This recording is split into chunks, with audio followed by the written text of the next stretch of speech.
It's time for MacBreak Weekly. Apple's big announcement is over. One more thing, one more hobby. Alex, Lindsay, and Andy Ihnatko join us to discuss, dissect, and explain. MacBreak Weekly is next. Netcasts you love. From people you trust. This is Twit. Bandwidth for MacBreak Weekly is provided by Cachefly at CACHEFLY.com.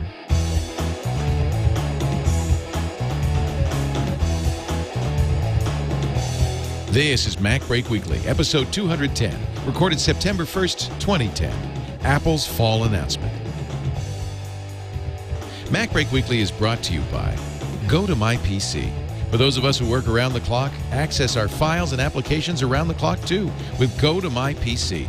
For your free 30-day trial, visit gotomypc.com/MacBreak. And by Squarespace.com, the fast and easy way to publish a high-quality website or blog. For a free trial and 10% off your new account, go to squarespace.com/MacBreak. It's time for MacBreak Weekly, kind of a special edition.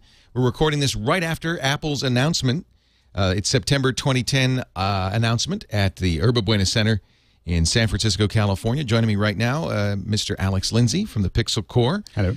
And we are talking about what Apple has said. I mean, that's pretty much going to be the story on this show. Yeah.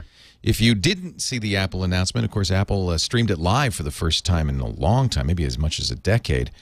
So many people were able to watch live, but Apple, of course, I'm sure, make a QuickTime version available so you can watch that. And we did our coverage, our traditional, backseat coverage of the Apple event. We weren't able to rebroadcast their stream. We asked permission, we denied it, but we did broadcast our kind of high-quality stream. Yeah, it looked good right up till the end when a lot of people were watching it. Go to twit.tv/specials if you want to see our live coverage. Tom Merritt, Alex Lindsay, and myself, plus a lot of the chat room was also involved in that. We kept the chat room up for most of the time. You could actually, I think if you synchronized your playback, two different windows, Steve in one, us in the other, you could actually kind of recreate the live experience. Let's recap what Apple said. They updated, first of all, they started off talking about the success of the Apple stores. Steve likes to start with numbers, with positive numbers. Didn't spend a lot of time there. Said the Paris store is great. I think that, a lot of people have been pretty critical that Apple does these announcements and spends a half an hour talking about numbers. And I think that they're finally responding and kind of moving towards being a little bit more pithy about that. Pithy for sure. They also fired the only shot of the entire event at Google, pointing out that although Google has said we're activating 200,000 Android phones a day, Steve said, well, we're activating 230,000 iOS devices a day, and that doesn't include upgrades. He implied that, he didn't mention the G word, but he did imply that the other guys were including upgrade numbers. I don't know. I mean, well, somebody will have to fact check that. Right. Nobody's saying exactly where those numbers come from, and anybody can make up any numbers they want. It's still a lot of phones.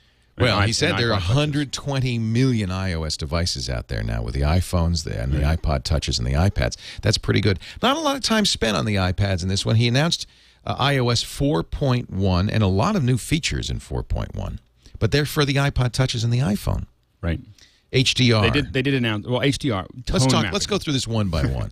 So you're a photography guy. You do This Week in Photography. What is the difference between what Apple's calling HDR and true HDR? So when you actually shoot, I mean, and I could be wrong. Maybe when we downloaded it, it's actually shooting HDR. But what happens is when you shoot multiple exposures and you combine those, you create a high dynamic range image. The image is it actually holds all this information in the image dynamically, so you can actually go back and make exposure adjustments and so on and so forth. What I think that he's talking about here is what the conventional wisdom is about HDR, but it's just not accurate, which is that it's a tone map, which what that means is it takes these three exposures and it combines them and basically compresses that tonal information so that you get the high, you get the sky, you get the clouds in the sky, and you get shadow detail all at the same time.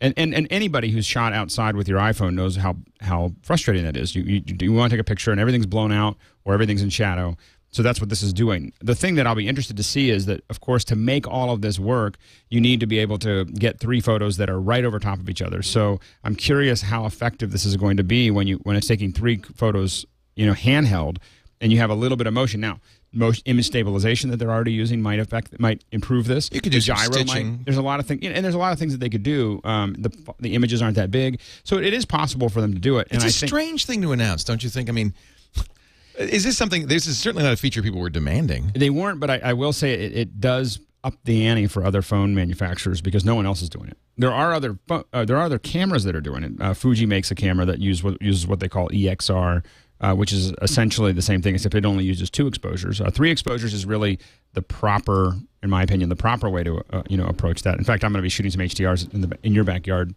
later today, but I'll be using 9 exposures. Andy Ihnatko, I think, has just joined us on the phone. Hi, Andy. Hi. I'm not going to say something nasty about a major video streaming service because it's all been said, really, hasn't it? Andy, you're the only one who has these problems. I don't understand. Well, because I'm the only one who uses it at a high performance and expectation level. Leo, that's very, very clear. Andy is in Chicago, where he is speaking to a users group. We decided not to fly you out based on your hunch about how important this announcement would be.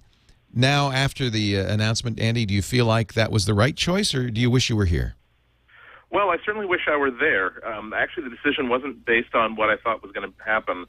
It was that I did make a commitment to the Chicago Apple Users Group some months ago. They committed a certain amount of money to my travel, and I thought that it was kind of bad form to leave them in the lurch like that with so much money in the hole like that. I agree. And I was seeing a couple other people yesterday and today, and so it was just a big kerfuffle.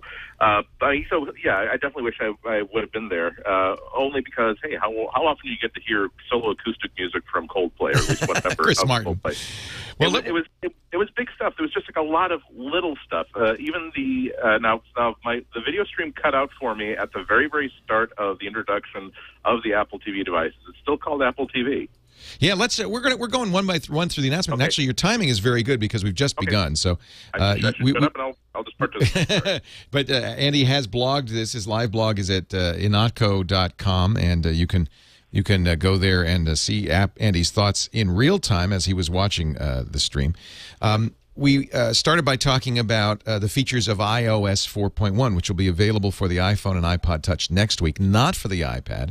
4.2 will be an upgrade for the iPad in November. iOS 4, we're 4.1. We're one by one going through the features. We mentioned HDR. Yeah, I can't wait to get my hands on that. That sounds like already I think they had the best camera phone on any phone. But absolutely, if they add true HDR, this will kick the butt of a lot of real pocket cameras if it is true HDR. So it seems to me an odd feature. I was saying to Alex that nobody demanded it. Nobody's saying, "Well, you got to have HDR." In fact, I could think of a few other features photo buffs might have wanted before HDR. That's the reason why Apple does so well. That I think that on other phone platforms, other OS platforms, they listen to users who say things like, "We want a more reverse stack-oriented data collection routine because we feel as though that'll up the pipe." Apple tends to listen to things like, "Gee, like every time I take a picture, like the sky's kind of washed out, or the details are black. I wish your camera did a better job of that." And so they know that the way to do that is simply, at least, is with the HDR. How is the well? We'll get to the iPod Touch in a bit, but HDR and all the features of iOS 4.1 will be available immediately in the new iPod Touch. So presumably HDR. In fact, when 4.2 comes out, HDR will be available on the iPad, which makes even less sense. I was just wondering, did we have specs on the camera for the new iPod Touch? Is it as good a camera? I would guess that it's the same camera. If it's the same camera, that Touch gets very interesting. It is, in some ways, a pocket camera now as well. Yeah. You do notice though that the picture of the rear plate of it, I did not see an LED or any other kind of illuminator there. No flash. So no flash. Yeah. Well, you could have said we're going to build panorama into it if you'd wanted to. I would imagine there'd be more people who want panorama, although they're great auto stitch applications. But I think the tone mapping or HDR that they're incorporating will affect almost every user. It's more useful, you're saying, on a daily basis than almost any other feature they could add. In my opinion. I mean, I think that being able to capture a wider tonal range is probably one of the #1 problems that the average consumer, whether they know it or not, is why doesn't that sunset look like it looked when I was there? Why is it blown out? Why is it why am I not getting that? And this is going to, in a quick, easy way, give them that access. It does look like the camera on the iPod Touch is not as good as the camera on the iPhone. It is 960 by 720. So just enough resolution to do the HD recording, the 720 recording that they. Say again. Oh, I'm sorry. I'm hearing that news. Literally, I delayed about 10 minutes just to fix all the typos in my quote live blog and post it. And the next thing I did was call you. So there's emails waiting for me. There's probably official releases waiting for me that I haven't even checked yet. So I'm going to be a lot of interesting. Oh, nice. I'm looking at the tech specs. Yes, right. We're all going to get all excited. Looking at the tech specs for the camera on the iPod Touch, 960 by 720 back camera. And a VGA quality front camera, that is the same as the iPhone. What else in 4.2 did they add? The gaming game center is now active. And that could be very interesting with the growing social. Adding social to all these casual gaming stuff that's available now. I think could be interesting. Game Center. Yeah. There'll be a Game Center app as well as Game Center availability in other applications. Yeah, it's that social. Apple's kind of paying a little lip service to social in this announcement in several ways. So that's kind of intriguing. Then we're talking about 4.1 and 4.2. 4.1. We'll get to 4.2 in a second. 4.1. Got it. Okay. Yeah. What else is new in 4.1? Anything else you're excited about in 4.1? I mean. Not really. I mean, he highlighted the bug fixes, which I think if you're an Apple iPhone 3G owner, you'll be very happy to hear. Right. He called out the proximity sensor problem, the 3G bugs, and the problems with Bluetooth. Are you surprised that the proximity sensor is a software error? Oof, I have no idea. I mean, it could be a Hubble problem where they realized that they could fix it either by recalling the phones or adding new software to sort of fix it on the phone, and they know that they're not going to recall the phone. So he said, I bet you they just added a Butterworth filter.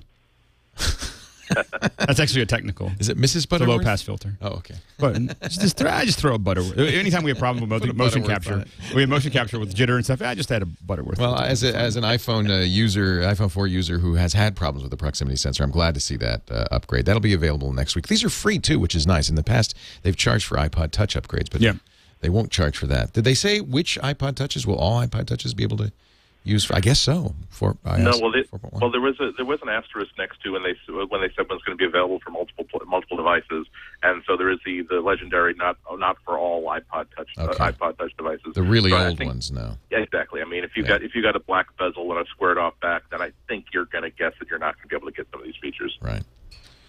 It'll also add this new iTunes Ping. We'll talk more about Ping when we get to the iTunes 10.0.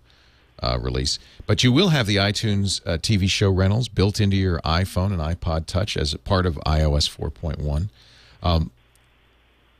I don't know if there are other features. I mean, I could see that really. I'm about to get on a long flight on Friday, and I could definitely see myself 99-cent rentals, renting 3 or 4 things before I get on the plane. Yeah.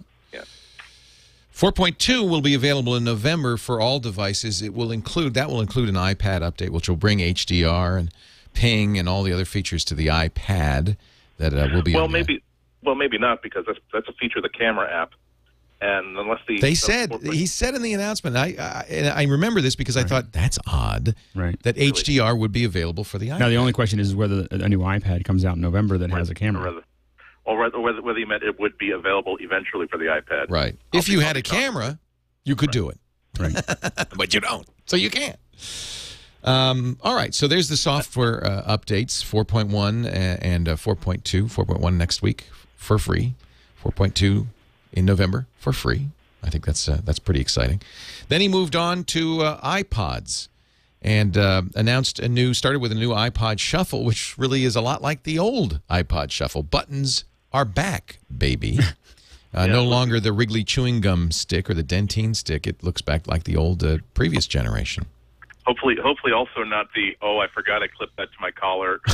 And it's gone through the wash. When I dumped that in the washing machine Yeah. version. Yeah, I like that form factor, and I have to think that consumers said, "No, we really want buttons."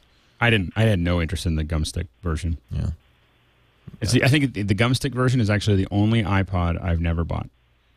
yeah. I think one of the other problems was that it's just you don't have a physical connection to the device. It was the first completely wearable thing that Apple ever did, and the idea of having never that thing you could look at and sort of confirm that here's the button that I'm sort of poised over. There's so many times that I change tracks not by really thinking about it, by just simply hovering over a forward and a back track button and then just simply tapping as I go. Now, we move to the device that I'm most excited about. I think this actually is the single biggest thing Apple said today. I just think this is going to be great, the new iPod Nano. All the rumors were right. Square. It has a screen on it. Very, very similar to the new iPod Shuffle, a little bit bigger. It has a touch screen with multi-touch on it. Yeah.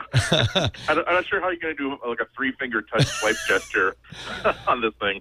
If you notice that, even Steve was a little bit like tentative and like hesitant about like operating this thing. I know that it was being projected in front of like 1 million people, but I'm wondering how much of my finger is going to be covering up the screen as I'm trying to control this thing. It was upside down briefly, but the new Nano. Oh, by the way, we should say the touch price starts at $49 for 2 gigabytes. The new Nano is a little bit more expensive. It's $149 for 8 gigabytes, $179 for 16 gigabytes. But for that, additional $100, you get a screen.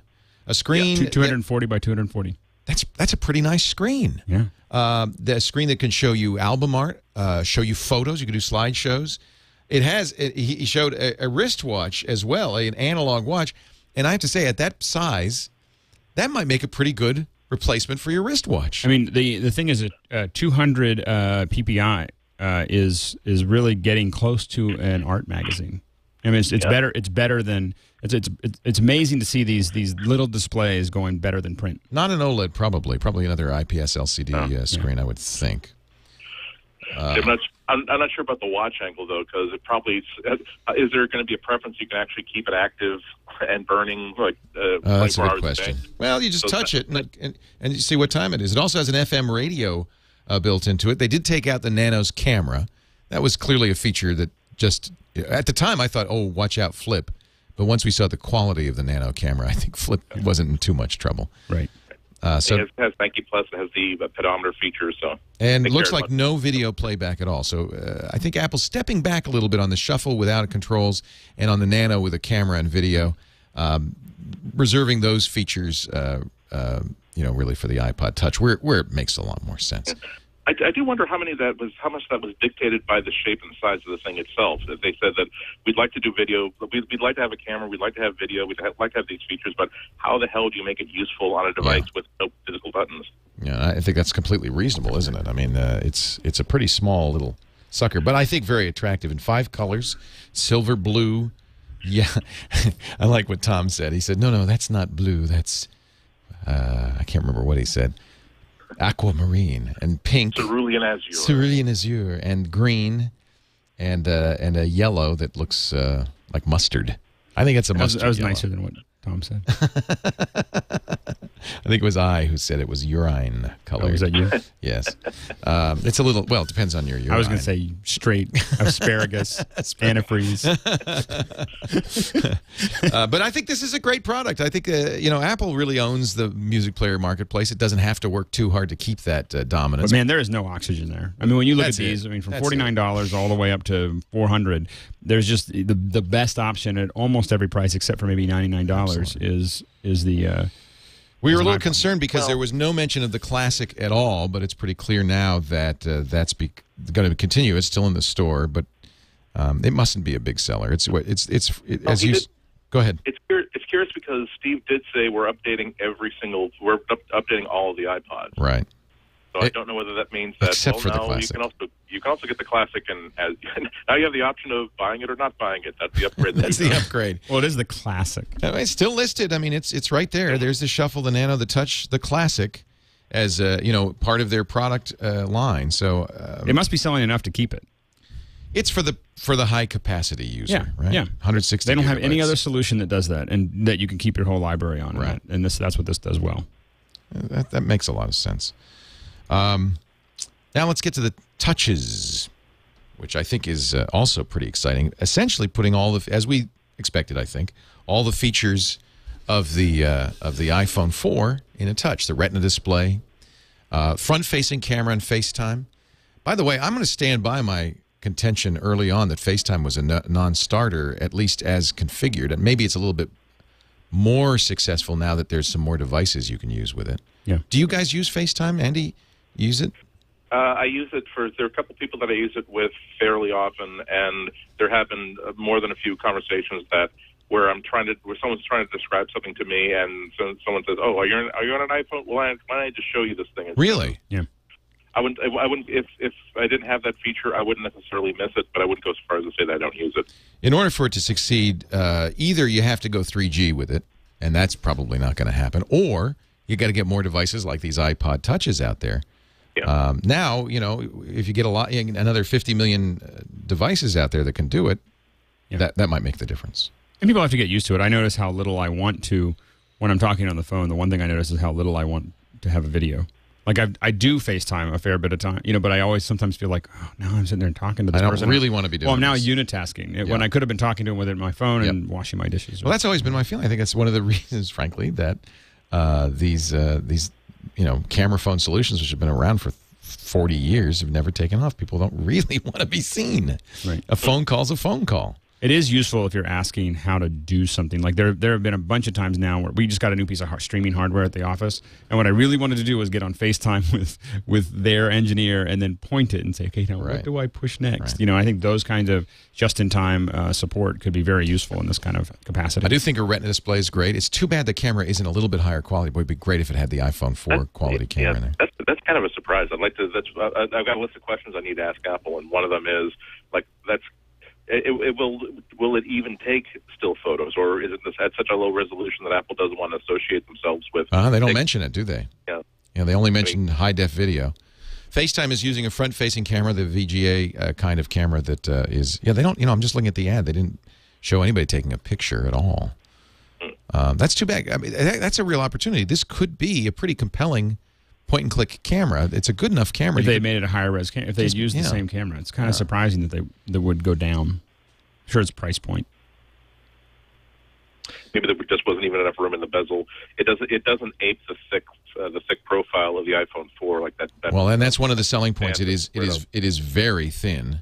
Yeah, they made a big deal about how much thinner it is in the previous one. Maybe they just couldn't find a component that would do 5 megapixels in that sort of profile. Now, one of the things they really pushed, and rightly so, Steve said this iPod Touch is better selling than Sony's PSP and Nintendo's DS combined. It is the portable game platform. They brought Epic on stage to show the Unreal Engine port. They've got a new, something they called the Sword Project. Man, did that look good. Was it a sword fighting game? I wasn't seeing the video. I think it was. Like a medieval fighting game, but the real-time 3D just looked really compelling. With the A4 chip in there, and I presume the A4 brings with it the graphics processing of the iPhone, you're going to have a nice platform for gaming. I mean, I had played some of the Doom, a lot of the, whether it's X-Plane or the Doom stuff that they had earlier, and even that was good on a 3GS, and so this is going to be much, much better, much more compelling. We should point out though that that's kind of a fudgy figure. That if the only thing that the iPod Touch does was play games, I'm not sure that they would sell as many as that's those a good point. Yeah, given that they're selling a multimedia, it's the only company that's still selling a PDA. I think that's really why they're selling so many. Although the PSP, has a browser in it. It's more functional than just a gaming. I think a lot of these companies want to have more functionality. Right. They just don't have. Right. Are we going to come back to iOS 4.2 for the iPad? Or yes, iOS 4.2 for the iPad. We had skimmed over that. Do you have is something you'd like to say about it? Yeah, just that now they're adding wireless printing, which is we forgot. Yeah. That's huge. Which is one of those few features that the people who were set to complain about the iPad saying, "Oh, you can't print from it. Where's the $500 computer you can't print from?" And okay. Now there's wireless looks like bonjour printing. You can choose the printer you want, choose output options. And was also most of the other announcements about 4.2 were just that, and all the features that we've added to iOS 4 for the iPhone are now on the iPod, like folders and multitasking. But they have a cool little system where when a print job is in progress, you have a print monitor application that shows up in the drawer where you can see what print jobs are going and also cancel jobs in progress. So now, if not for the fact that I thought I was going to need to like stream live video from my hotel room, I would have just taken my iPad with me and made that my own computer for this trip. That makes it even doubly compelling as for people who are just sort of on the fence about whether they need a real computer or not.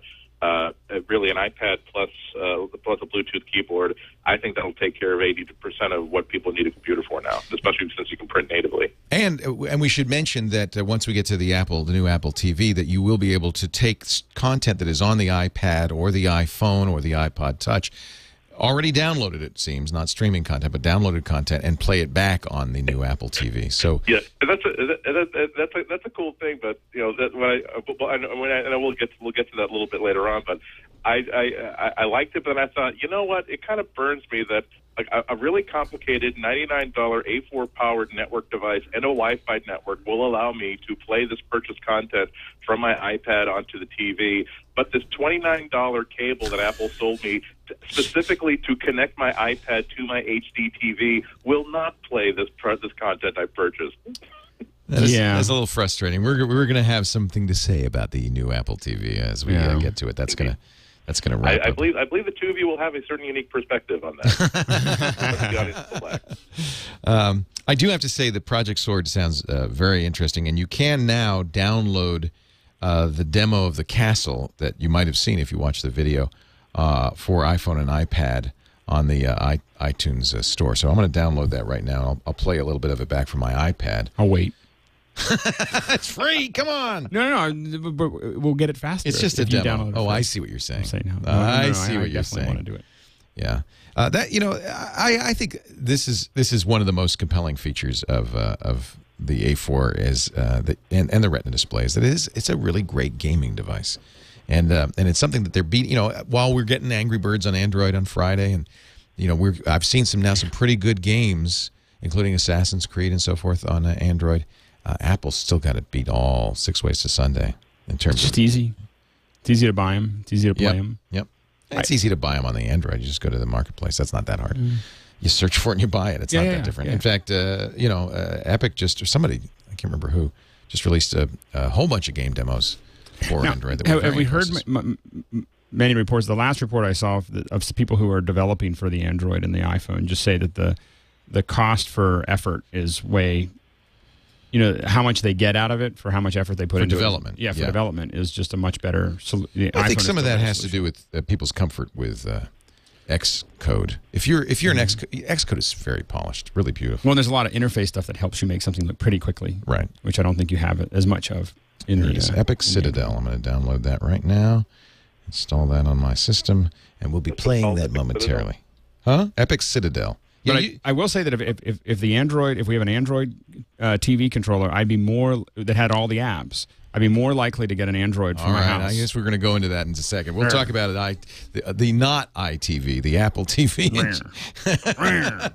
I guess we've gotten to that point. Before we do, can I mention our friends at Citrix who do the great product? Go to My PC. Andy's on the road. We're all of us on the road these days a lot more. And oftentimes you feel a little disconnected from the home office. You can't get to the computer that has that keynote presentation or the data that you need or your corporate email. That's where Go to My PC is such a boon. It really, the new Mac version is so clean, so sweet. It lets you access your office computer, Windows or Mac, anytime you want to, from anywhere, as long as you can get online. I want you to try it free for 30 days. If you go to gotomypc.com/MacBreak, you can install it on your Mac or your Windows machine, and the next time you go on the road, or even just want to go home early, avoid the traffic, you log on to gotomypc.com, you enter in your user credentials, and boom, there is your office desktop. And you can use it just like you're at work. Send and receive email, run any program, access any network resource. It's just a fantastic, oh my goodness. Before I can download the Citadel thing, there's a little something that has to happen. I'll talk about that in a second. Go to mypc.com/MacBreak. Try it free for 30 days.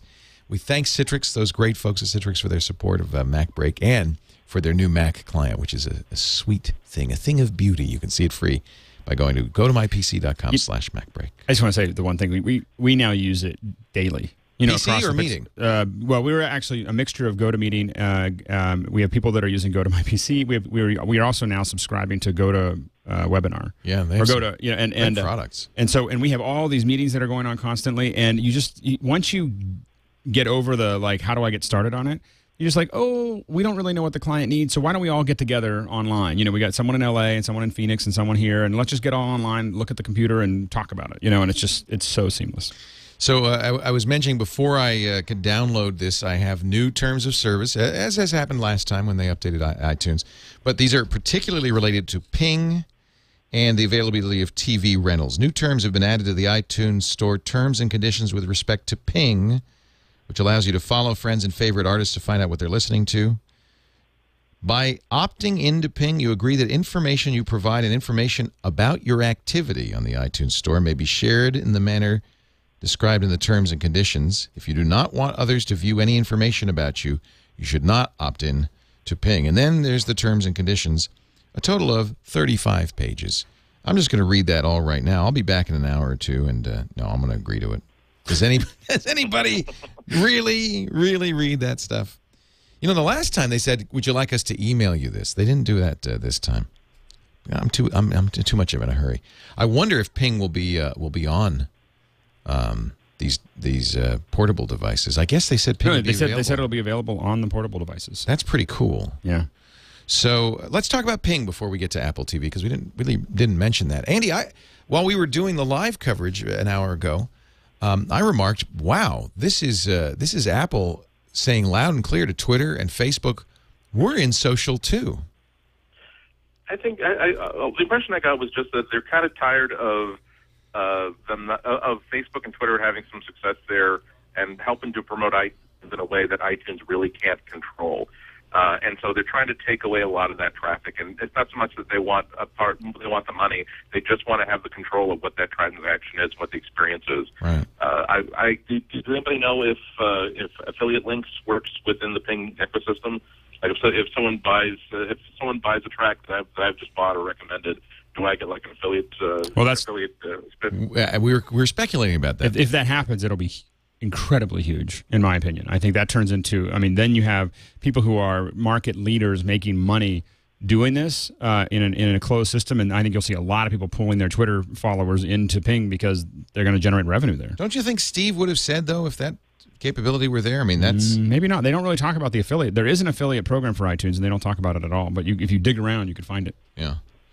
You have to get iTunes 10. The new iTunes is out, and that's the biggest feature. He mentioned briefly that they're going to do some simplification of the UI. For instance, if you have 5 or more songs in an album, they'll show the album art instead of the album title repeating over and over again, things like that. Yawn. Yeah. Well, I don't know why you would even mention it, to be honest. But it seemed like something that an intern did, last week, just because it was either that or get for people, and then enough people saw it and wanted to put it in their own copies. They said, right. You know what? Let's flip this as a feature. They're already doing it with the books. If you have downloaded audiobooks from Audible or iTunes, it'll do that same kind of consolidation. It doesn't do it perfectly, by the way. There's some cases where I have one book with 3 chapters that shows up 3 times, and it's not a perfect situation. Maybe they've improved that a little bit. So Ping is, I think Ping is interesting to me. I think it could be a huge play. Steve said several times, we have 160 million people with credit cards in iTunes, all of whom have one-click access to buy songs. And I think that is, for advertisers, for advertisers, for music companies, for the artists, the idea that you have a social network that is fairly tightly wound, where everything's a one-click away from a purchase, is pretty compelling. Yeah. And I was a little disappointed, Andy. I'm not sure what your take would be on this, that it was not didn't follow web standards in any way. It's really a walled garden. There's no interface to Twitter or Facebook. It's, certainly it's going to do well. It's like at Last FM or something like that, where you have a social recommendations. You can follow a circle of friends. You can follow your favorite artists. You do have privacy. He was very quick to show there are privacy controls in this. You can make sure that nobody but the people you say yes to can see what you're doing, or you can be public. The same as Twitter. Yeah, same. It's very much like Twitter in that sense, or Blip.fm, which I think is a very similar service. Well, they still have the integration with Facebook and Twitter. I mean, any track in your library, any track in the stores want to recommend it on either one of those sites, you can do it. I do think that it's more of a case of control than wanting to have the power or the revenue. Yeah, I would. I think if they wanted to, it could be this is a stealth entry into social networking. That doesn't seem like something Apple would want to do, but it could be that this is the beginning. But in order for it to really take off, I think people don't want multiple homes on the internet. They want to either use Facebook or Ping. Well, that might be what Apple's betting on too. Yeah, maybe. If they get enough of a following in this area, then you end up in a situation where people are leaving the other things. And Apple again doesn't need 90% of them to leave. They just need 15 or 20%. Good point. I mean, do you think that how many? What percentage of the 160 million people live in iTunes? This would only make sense if you always had iTunes open. I think it's small. Andy, you don't live in iTunes, do you? No. I mean, well, does anybody live in iTunes? Somebody does. Tom Merritt said he always has it open. I mean, what I mean is that I always have it open because I don't want to have to wait to launch whenever I redock my iPad or my iPhone or something. But it's really not by nature of an application that you live in. It's it's something that you tab into to start a playlist going, and then you move on to other things, or you tap to buy something that you just heard about or read about online, and then you tab out of it again. Right. I'm not sure. I mean, I'm not sure that Ping will make me. It seems to me like it's a tab that I would check when I think about it, just because I'm curious about what my friends are into. I'm not sure if it would be. It would never be something like Facebook, where I'm going to be there to be an ongoing part of a conversation with all of my friends about what they're doing, what they spent their weekend, and that sort of thing. Because by nature, it's so focused on music. Right.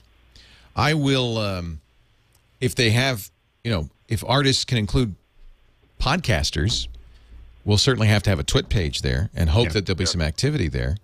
I guess we'll. I mean, really, do you want to have a conversation with 1 million different Coldplay fans? I mean, where you can say, well, I thought But if okay, maybe we're too old. But if you're 22 and you have a circle of 50 friends that you're all really into music, I could see perhaps that working for them as a group. You know? Right. Again, the social groups feature is cool. And I see myself using it as a way of, again, when I have a certain group of friends that is often turning me on to really good music. But as soon as I talk about, well, great, so Lady Gaga is going to talk to me, and she's going to see my comment, and no, she's not. Well, somebody cares. 5 million people follow her on Twitter with the same foolish hope. And you want to talk about something really, really freaky. The only times that I was having problems with the stream were all the times that Lady Gaga came on. It's almost as if her fans all knew that, oh my God, the Gaga is being mentioned on Apple. Quick, join the stream. Yeah, this may as much be a sop to the record labels as anybody else. Well, I think to the artists. I mean, I don't think this is good for the record labels. This gives the artists a closed power. They now have a close relationship with their individual followers, where they can release here's a version of me playing live that we shot in my in my backyard, or here's a they can make that available on iTunes, put it on their feed so that there's no web interface. You're in iTunes where you can purchase it. They can put up a new live track that they did. They can then tell their feed of 1 million people that it's there, and cha-ching, make more money than they're making from the record labels. That's the whole thing. Nobody's going to mention this. It's certainly not something Steve would mention, but I think that a little pat on the back for Apple and accessibility for iOS 4. And they've improved, in fact, accessibility even more. They've got voiceover, screen reading technology built into the iPhone and iPod Touch, and I hope the iPad soon. They also have iOS 4 supports wireless Braille displays. They have out-of-the-box support for 30 different wireless Braille displays, screen magnification, playback of closed caption video, white on black text. So Apple, really has continued to lead the way with accessibility here. And I want a wireless Braille display just to see it. They're cool. Have you ever seen one? I saw one a long time ago. I haven't seen it. You hook it up. Well, you don't hook it up because it's wireless, but you connect them up, and then it manufactures a strip of Braille on the fly. It's got a little pins that they can come up and down, and so you hold your fingers over it, and it creates the braille, and you can read it. So you can even if you can't hear, you can read that screen, which is fantastic. So a little kudos on there. By the way, the Gold Master is of 4.1 is out on the Apple developer site. So coders have a week to make sure their stuff doesn't break. Let's see what else. I don't want to get to Apple TV too quickly. Anything else in the announcements before we get there? I'm scrolling down. I was curious to see if it will give you concert listings. I was curious to see if it allows you to buy tickets too. Yeah, you noticed Steve was going to a Tegan and Sarah concert next week. No. Yeah, but see, and again, Apple, I think, has missed the boat. You can buy songs, and I think an affiliate program would really be good for everybody, including Apple. Wow, wouldn't it be great if you could buy tickets? And I don't see that capability built in. It's Apple in this whole announcement, and some of this stuff is really great. I mean, I'm really thrilled about the new touches and the Nano, but I have to wonder if Apple's showing a little bit of lack of backbone here. They're not. Ping could be a very aggressive shot across the bow on Facebook. But Apple doesn't traditionally do anything really that aggressive. I mean, they evolve quickly. They don't need to. They evolve quickly, but they don't jump out there. You know, there's that whole saying that if you're one step ahead, you're a leader, and if you're 2 steps ahead, you're a martyr. Right. And you know, and I think they live by that. Yeah, I mean, the iPhone was a major. But we all knew it was coming, and when it was released, we complained that there were no apps, like we're doing now. Yeah, good point. You know, that's and they slowly gave us what we were clamoring for, you know, and they had to have thought of that before they had released it. Right. I'm still downloading. This is a large download, the Epic Castle, but we'll give you a little demo of it as soon as I get it in on my iPad. It's going to take a while, I think. It's not even really moving very fast. It's big. It's got graphics. It's got motion capture. He said motion. He said motion capture. You're listening to a kind of a special edition of MacBreak Weekly. We've just come off of Apple's September 2010 announcement. Did not hear some of the things we didn't hear that we had hoped to hear. A streaming music service. They bought Lala, but still no streaming music service. No new iLife. There was a lot of speculation with that guitar that maybe there'd be a garage band on iPad or iLife 2011. In fact, some people were saying the guitar has 6 strings and 4 dots. It's 64-bit iLife. No. We've heard a lot of rumors about that. Nothing happened there. I think, though, the biggest disappointment is what Apple TV could have been but wasn't. We're going to talk about that in just a little bit.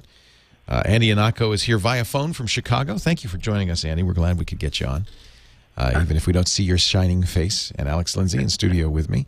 Alex and Tom and I did a live kind of simulcast with the Apple broadcast, and if you want to catch that, that's at twit.tv/specials. But before I go any further, I do want to mention our friends at Squarespace. It's the best way to make a website. I know you might like iWeb, but I'll tell you what, iWeb is only going to get you so far, and then what?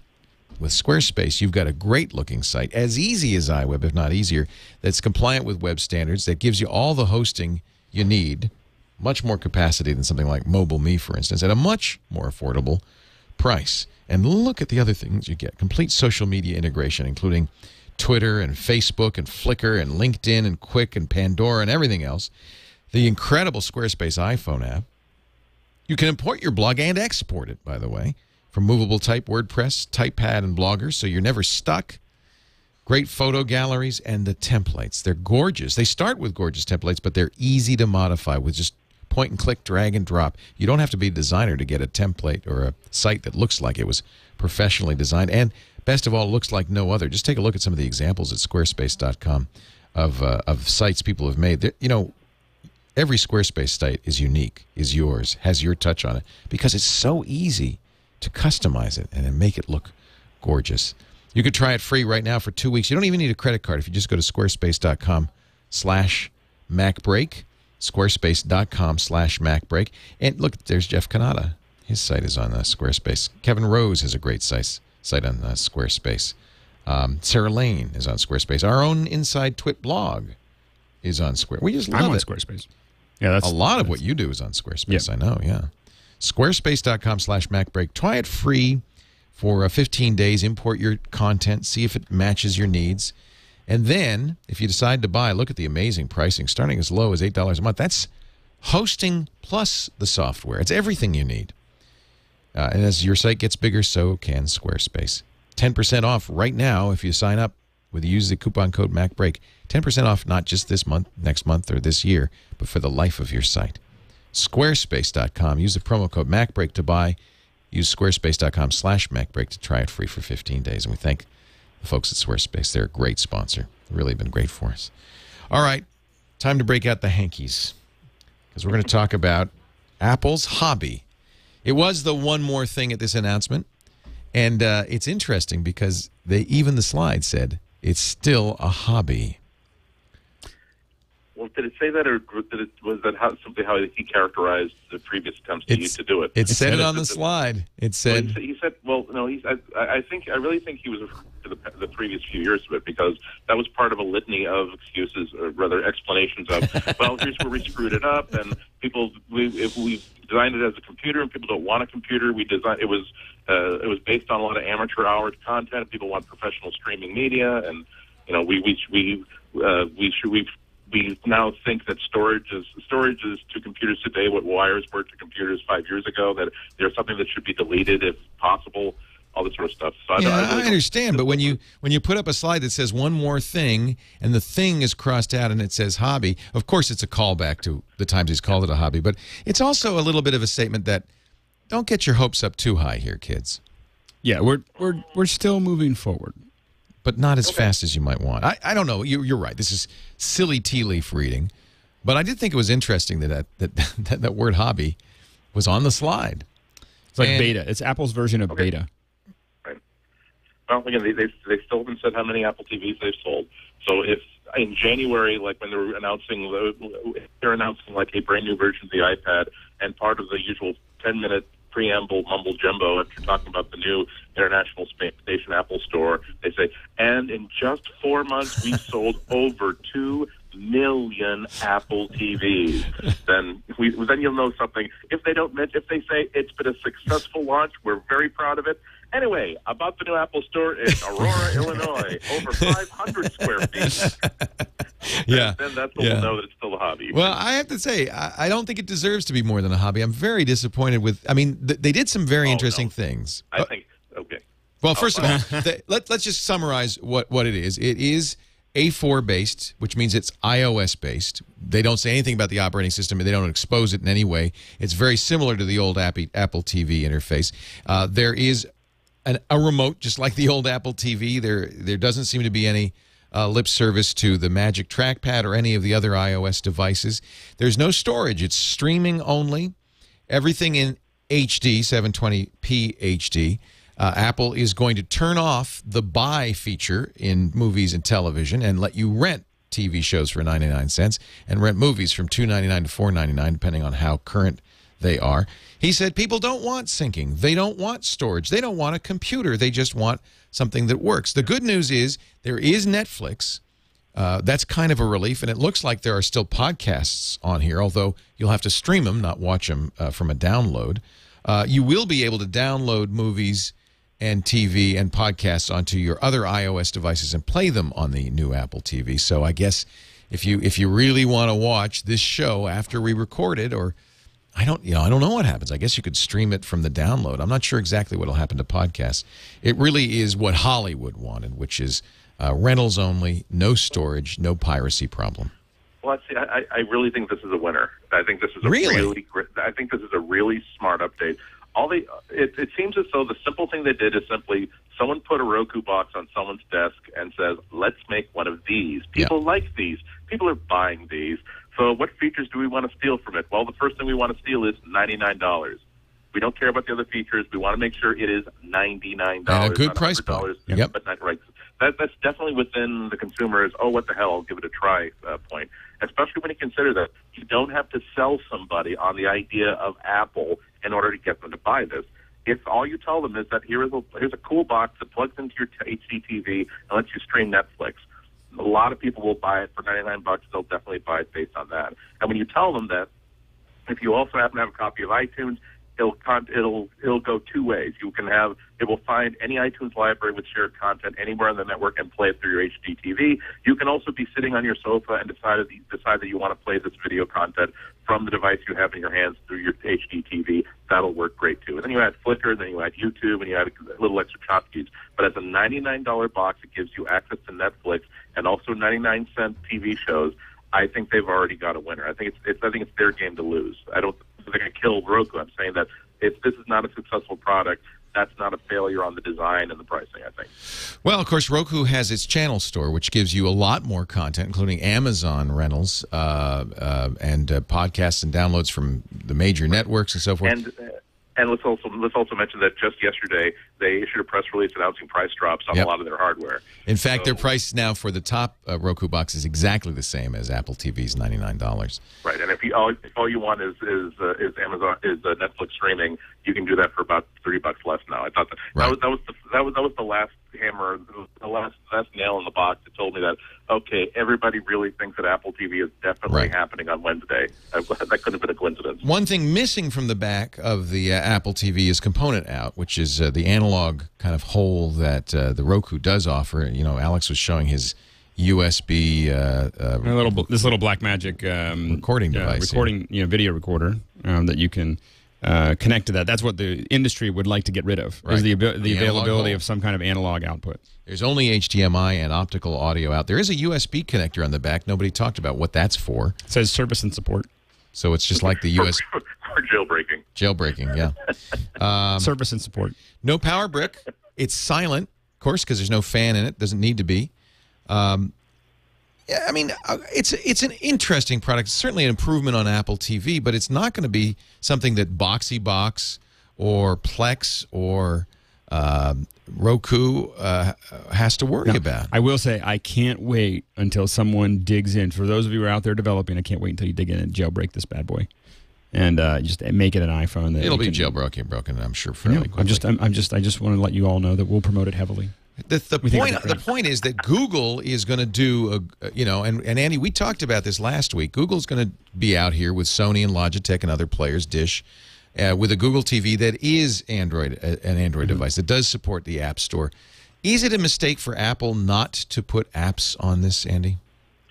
Well, no, it wasn't a mistake for them not to put apps on the original iPhone.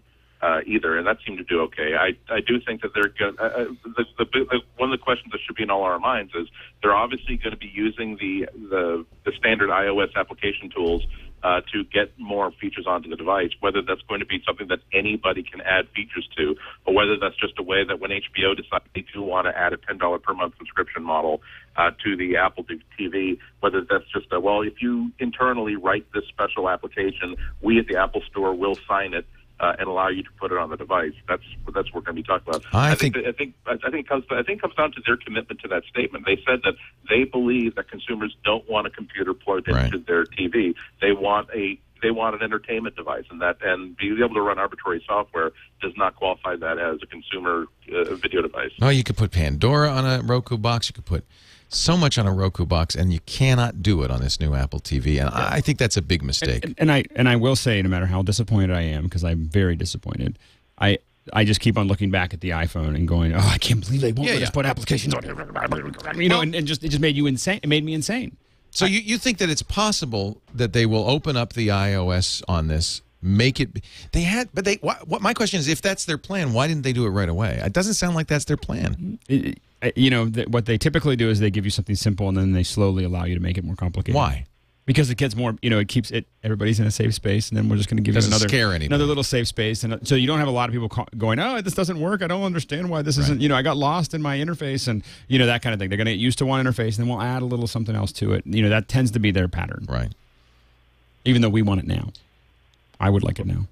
I think that the problem is that the world is moving pretty quickly right now. Yeah. And you've got, Samsung made a big announcement yesterday about apps on their TVs, as Google TV is imminent. I think the world's moving very quickly, and by Apple had an opportunity, I think, to put a stake in the sand and put a stake in the heart of all of these other products had they been a little more functional. Yeah.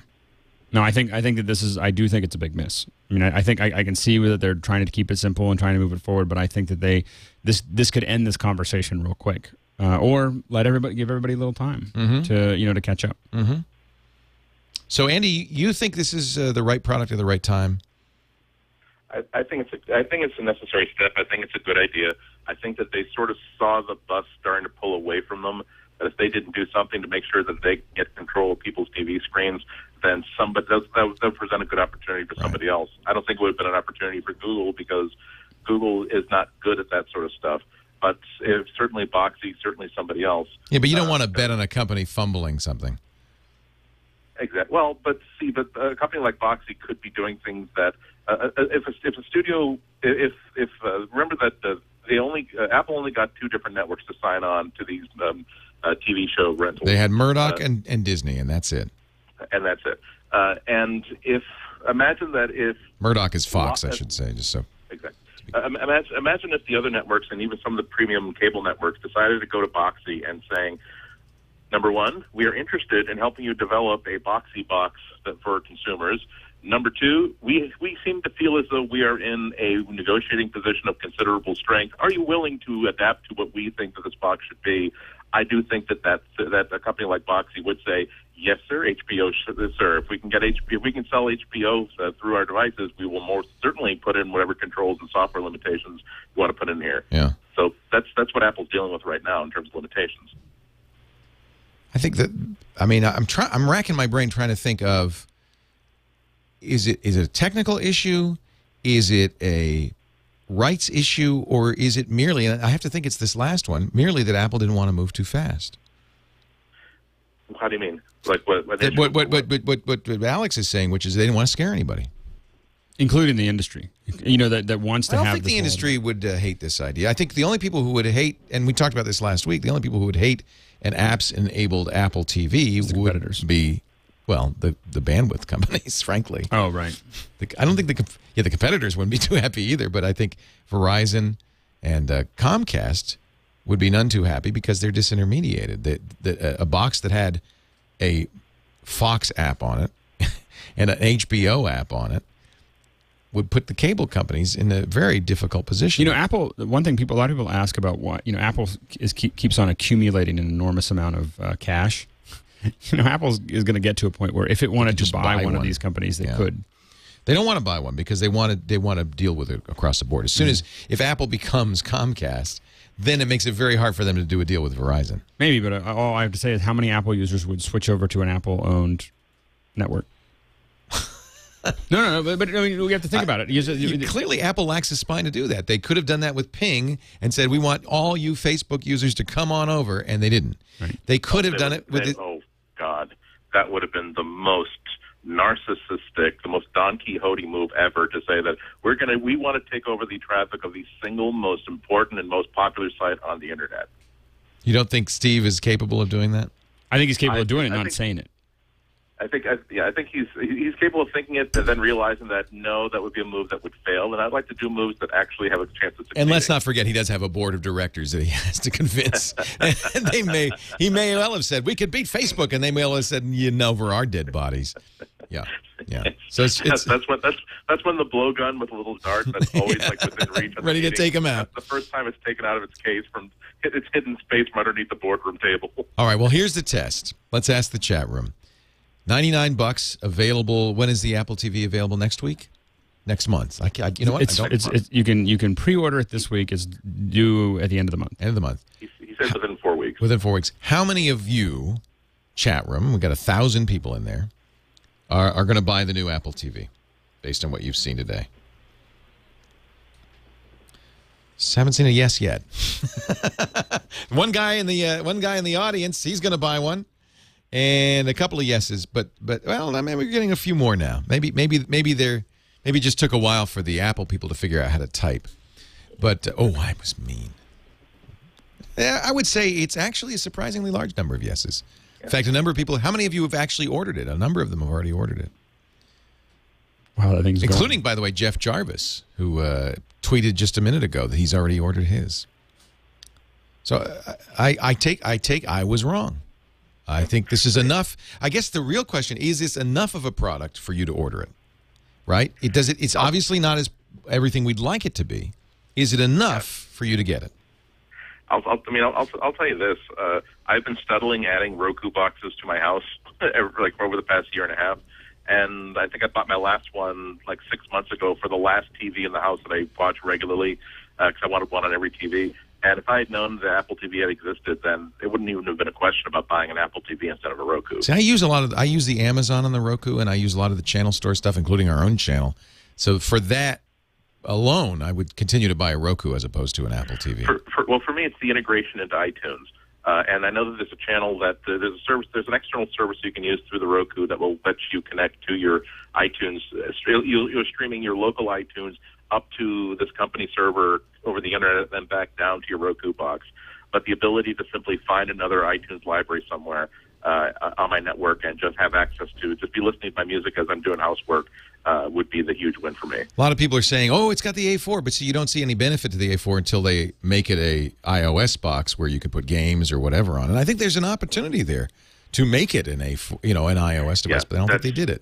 Good heavens. I'm surprised there aren't people who are just like putting on their ninja robes and trying to rappel into Cupertino right now to get the hardware to start the work on jailbreaking this. Because the idea of writing iOS apps that work on a TV set, oh God, I almost would buy another Apple TV just for jailbreaking purposes, just for that. Well, that's what I'm trying to do is divorce in my mind the expectation and desire that this would have been a app-based iOS device. Okay, let's say that such a thing never existed. Is this enough by itself? And even then, there's Roku, there's other good choices that are more capable at the same or lower price point.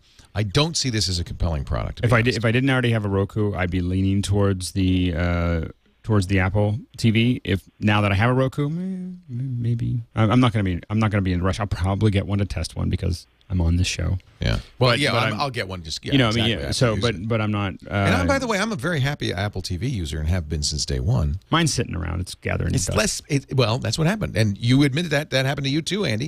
As soon as the Roku came along, Apple TV was like, well, they were both hooked up when it started. Right. It's connected to nothing. It's inside a closet right now. Yeah.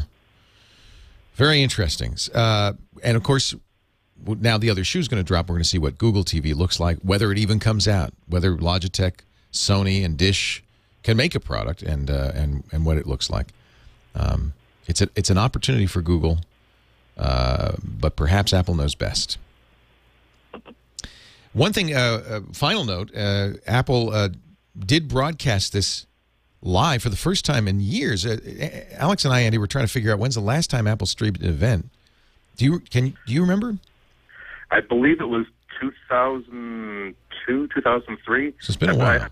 I know that it was the event in which they introduced the Mighty Mouse. Excuse me, the redesigned Apple mouse, like the first redesigned mouse after the iMac, because that was the one time that I decided that it was in New York. It was in New York, and like I overslept a little bit, and I had enough time to either really race around and get out of the hotel in time to make the keynote, or I could just simply like stay in bed and watch it live by streaming. And of course, that's when I saw the keynote and they ended by, and everybody here gets a free mouse. I'm like, oh, good. GigaOM, Liz Gaines on GigaOM is trying to figure out when the last time was, and she says, I think some of us vaguely remember a crappy 2004 era QuickTime video stream. No, I think it was actually 2006 because we were doing MacBreak, because I know it was before we did it was before a MacBreak recording. I remember Justine and a couple other folks were all sitting over in our office. You're right. And we watched it, so it can't be that long ago. You're right, and we launched MacBreak in 2006, so you're absolutely right. So it has to be 2000. So it hasn't been that long. And the speculation was, well, why Apple? Why now? And of course, some of us think, well, it's because Apple wanted to control the story with all the live bloggers and the people streaming themselves. Apple felt like, well, this is going to get out. We better do it ourselves. And then there were those of us who said, well, maybe Apple's testing out their HTTP streaming capabilities. In fact, that's how they did it. It wasn't available on any Windows device. You had to have an iOS 3 or 4 device or Snow Leopard and Safari. You couldn't watch it on Windows at all. Interesting article in GigaOM. Liz Gaines says it appears to be, and she says, I have proof that Akamai streamed this. That did not come out of the new North Carolina data center. Still was that QuickTime HTTP streaming.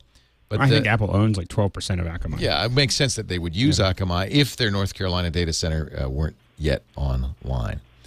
So that's an interesting side note on this. We'll we'll know more in a little bit. It was an adaptive HTTP streaming is an adaptive bitrate technology that notes how well it's working on your system and will downgrade. Some people reported that they went to audio even. And Which is noticed, pretty cool, by the way. Yeah, that you don't have to have the high away. bandwidth and the low bandwidth. It's just you just have the stream. Right. We noticed some towards the end, as you said, Andy, when Lady Gaga came on. Towards the end, we did notice some stuttering. Yeah, I had a problem at the very end where it would stutter for a little while during Lady Gaga. There are three issues. The second issue came when Steve demonstrated movie rentals, where it didn't just simply freeze. It actually took me back to the very, very start of the stream. I went from seeing him like operating the Apple TV remote. Wow. I saw him going from like about to reveal the actual device to suddenly seeing an empty auditorium with a few people sort of filing in. It started right from the start of the stream, and then I had to reset in order to get back to where I was. And then at the very end, when Coldplay started playing, that's when the thing just packed up completely, where it just would not come back at all. And we didn't have that. So it wasn't that could have been system-wide. your hotel, yeah. Right. But that's all. I should say that's all via AT&T 3G on the iPad. Wow. So okay. And also, I'm right as we speak. I'm actually taking a screenshot that I took in progress and adding it to my live blog thing. The quality on the iPad ranged from what I would expect from the Netflix app, all the way down to no worse than what I would expect from a streaming webcast.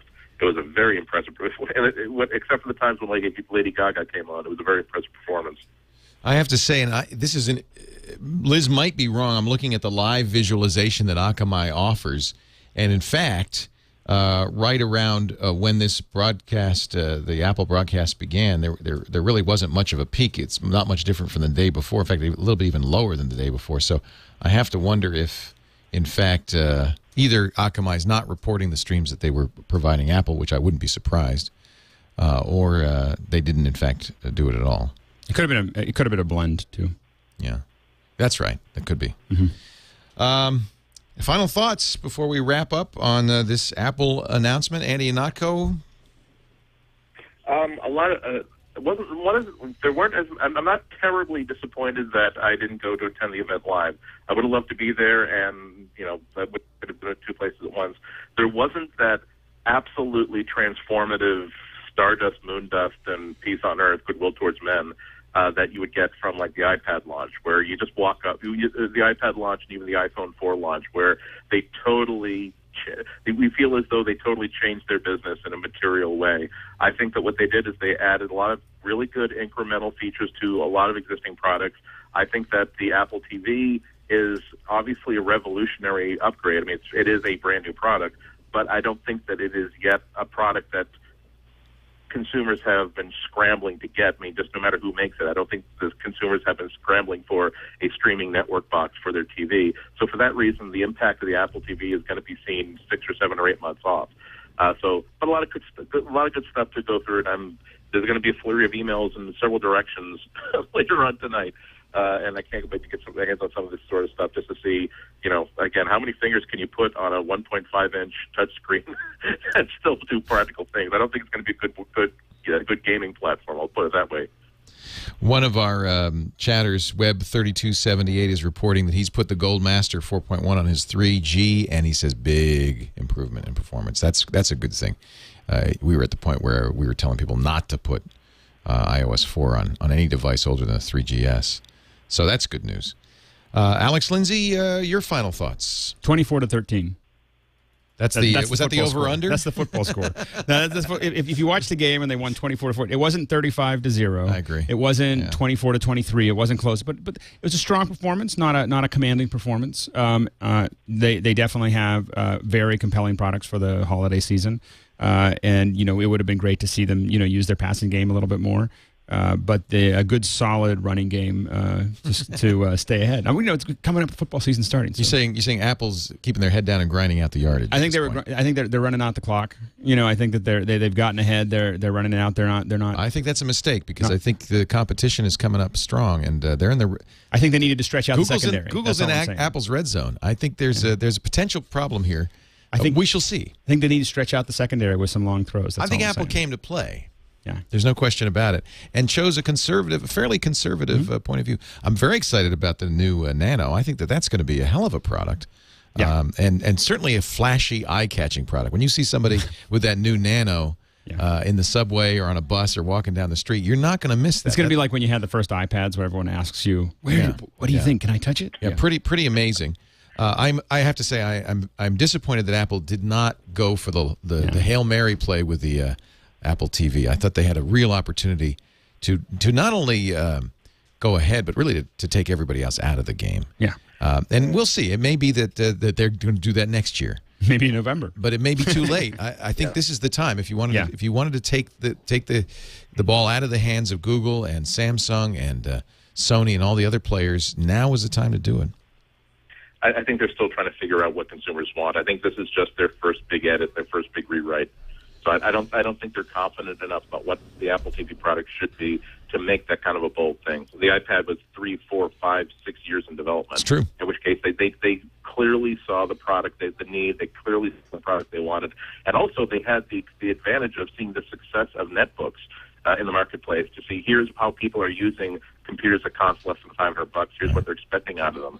I just don't think they have that confidence level yet to make that kind of a really generously bold and courageous gesture that you want. Well, and I think they're betting a little bit that Google doesn't have what it takes to make it happen.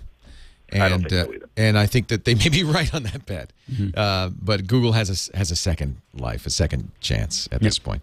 So Epic Citadel has finally downloaded. Let's take a look. This is the iPad version.